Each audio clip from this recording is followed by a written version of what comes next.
Hello everyone কি খবৰ আপোনালোকৰ আশা কৰোঁ সকলো ভালে আছে আৰু মই আজি আপোনালোকৰ লগত শেয়াৰ কৰিম এটা ঢেকীয়া শাকৰ টেষ্টি ৰেচিপি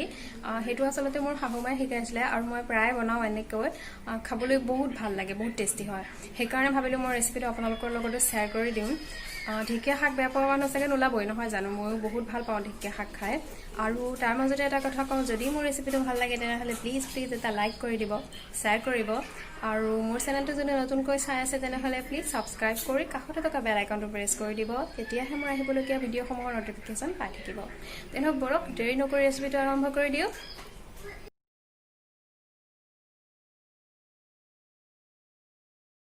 এয়া 2 মুঠি ঢেকীয়া শাক মই লৈ লৈছো আৰু এইখিনি মই এতিয়া ভালদৰে বাছি লম বাছি ধুই মেলি কাটি লম ভালদৰে আৰু এয়া ঢেকীয়া শাকখিনি ধুনীয়াকৈ বাছিলো তাৰ পাছত ধুই এনেদৰে কাটি ললো আৰু আমাক কি লাগিব চাওঁ হক এয়া এটা ডাঙৰ সাইজৰ পিয়াজ মই এনেকৈ কাটি ললো আৰু 7-8 ফুটামান নহৰু এনেকৈ কাটি ললো আৰু লৈছো এটা বিলাহী কাটি আৰু দুটা জলকীয়া আৰু এয়া চামুচ আদা পাউডাৰ নিমখ হালধি আৰু এটা কণী লৈছো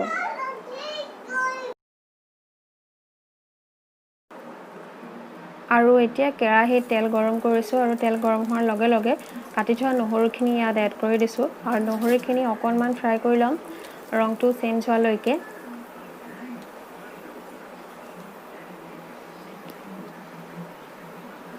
আৰু নহৰুখিনি কালাৰ চেঞ্জ হ'ল আৰু লগে লগে মই ইয়াতে দি দিছো কাটি থোৱা পিয়াজখিনি অকনমান সময় প্ৰায় 1 মিনিট সময় পিয়াজ আৰু নহৰুখিনি ভাজি লম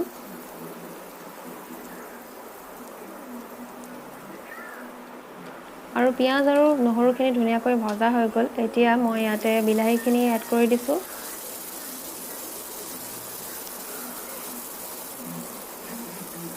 আৰু এইখিনিও প্ৰায় 1 মিনিট সময় এনেকৈ ভাজি লম আৰু এইখিনিও প্ৰায় 1 মিনিট সময় ভালদৰে ভাজি ললো এতিয়া ইয়াতে কাটি ৰখা ঢেকীয়াখিনি এড কৰি দিম ঢেকীয়াখিনি এড কৰি দিলো এতিয়া এই গুটেইখিনি ভালদৰে ভাজি থাকিম প্ৰায় 2-3 মিনিট সময়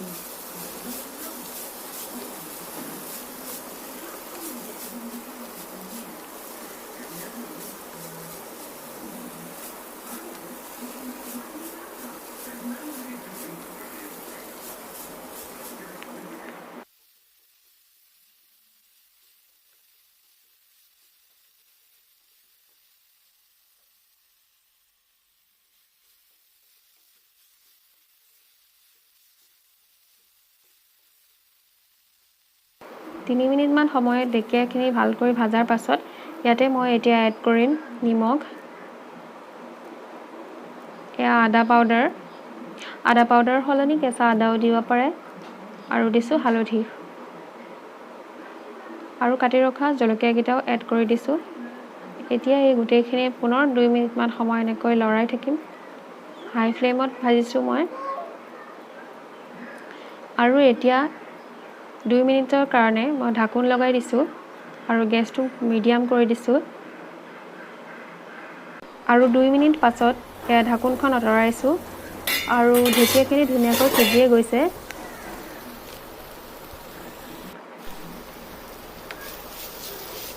এবাৰ লৰাই দিছো আৰু চেক কৰি চাইছো ধুনীয়াকৈ ঢেকীয়াখিনি সিজি গৈছে এতিয়া মই ইয়াতে কণীটো এনেকৈ চামুচ এখনেৰে ফেটি ললো আৰু এতিয়া কণীখিনি ইয়াতে এড কৰি দিম আৰু কণী দিয়াৰ পাছত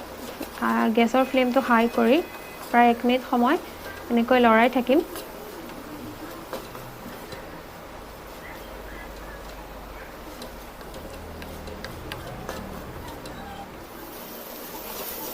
আৰু প্ৰায় 1 মিনিট সময় লৰোৱাৰ পাছত এয়া কণী আৰু ঢেকীয়াৰ টেষ্টি সবজিখন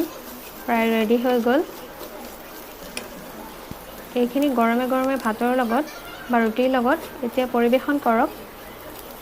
একেবাৰে ইজি আৰু টেষ্টি ৰেচিপি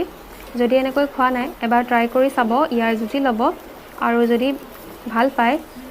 মোক কমেন্ট কৰি জনাবলৈ একেবাৰে নাপাহৰিব আৰু মোৰ ৰেচিপিটো যদি ভাল লাগিছে তেনেহলে প্লিজ লাইক কৰিব শেয়াৰ কৰিব আৰু মোৰ চেনেলটো যদি নতুনকৈ চাই আছে তেনেহলে সাবস্ক্ৰাইব কৰি কাষতে থকা বেল আইকনটো প্ৰেছ কৰি দিব ভিডিঅ'টো চোৱাৰ বাবে সকলোকে বহুত বহুত ধন্যবাদ। পুনৰ আহিম এটা নতুন ৰেচিপি লৈ।